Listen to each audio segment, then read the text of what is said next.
বাংলাদেশের বিখ্যাত আম এবার পাড়ি দিতে চলেছে আফ্রিকার মরুপ্রান্তরে। উত্তর আফ্রিকার দেশ আলজেরিয়া তাদের অনাবাদী বিপুল পরিমাণ জমিতে বাংলাদেশের চাষিদের সহায়তায় বাণিজ্যিকভাবে আম চাষ শুরু করতে চায়। আম উৎপাদনে বিখ্যাত চাঁপাইনবাবগঞ্জকে ঘিরেই জন্ম নিয়েছে এক নতুন আন্তর্জাতিক কৃষি যোগসূত্র।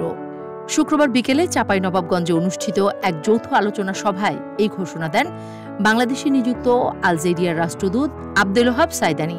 তিনি বলেন, আমরা চাঁপাইনবাবগঞ্জের আম উৎপাদনের পদ্ধতি দেখে অত্যন্ত মুগ্ধ।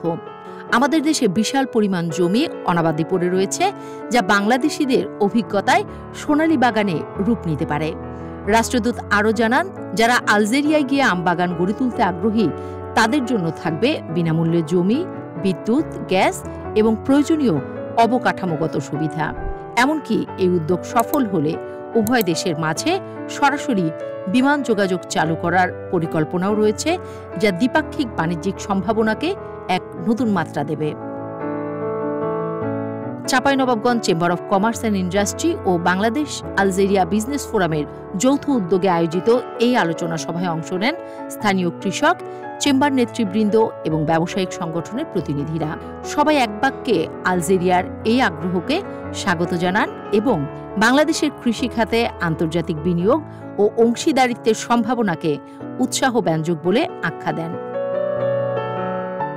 বাংলাদেশ আলজেরিয়া বিজনেস ফোরামের সাধারণ সম্পাদক আলী হায়দার চৌধুরী বলেন, এই উদ্যোগ শুধু আম চাষেই সীমাবদ্ধ থাকবে না, বরং আম প্রক্রিয়াজাতকরণ, সংরক্ষণ ও রপ্তানিতেও নতুন দিগন্ত খুলে দিতে পারে। চাঁপাইনবাবগঞ্জ কৃষি অ্যাসোসিয়েশনের সাধারণ সম্পাদক মুনজের আলম জানান, বাংলাদেশি কৃষকদের দক্ষতা ও অভিজ্ঞতা এখন আন্তর্জাতিকভাবে স্বীকৃতি পাচ্ছে। আমরা শুধু ফল রপ্তানি নয়, বরং আম ভিত্তিক শিল্প গড়ে তুলে দেশে বিদেশে বাজার সম্প্রসারণে আগ্রহী। বাংলাদেশে আমের স্বাদ, রং ও গুণগত মানের জন্য ইতিমধ্যে বিশ্বজুড়ে চাহিদা বাড়ছে। যদি আলজেরিয়ায় সফলভাবে বাগান গড়ে ওঠে, তবে তা বাংলাদেশের জন্য হতে পারে এক বিপুল রপ্তানি সম্ভাবনার ক্ষেত্র।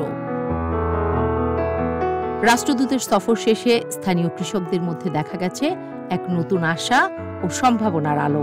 অনেকেই জানিয়েছেন তারা আলজেরিয়া গিয়ে বাস্তব পরিস্থিতি সরজমিনে পর্যবেক্ষণ করতে আগ্রহী। বিশেষজ্ঞরা বলছেন, এই উদ্যোগ সফল হলে শুধু আম নয়, বরং অন্যান্য ফল ও ফসল উৎপাদনের পথও উন্মুক্ত হতে পারে। আফ্রিকার উর্বর অথচ অনাবাদি জমি এবং বাংলাদেশের কৃষি দক্ষতা, এই দুইয়ের মেলবন্ধনে গড়ে উঠতে পারে এক যুগান্তকারী কৃষি অর্থনৈতিক সম্পর্ক। বাংলাদেশে আমের সুবাস এবার সাহারা পেরিয়ে পৌঁছাবে ভূমধ্য সাগরের তীরে। হয়তো একদিন মরুর বুকে ফুটে উঠবে চাঁপাইনবাবগঞ্জের রাজভোগ, হিমসাগর কিংবা ল্যাংড়ার সুমিষ্ট হাসি, আর সেখান থেকেই শুরু হবে নতুন এক সবুজ বিপ্লব।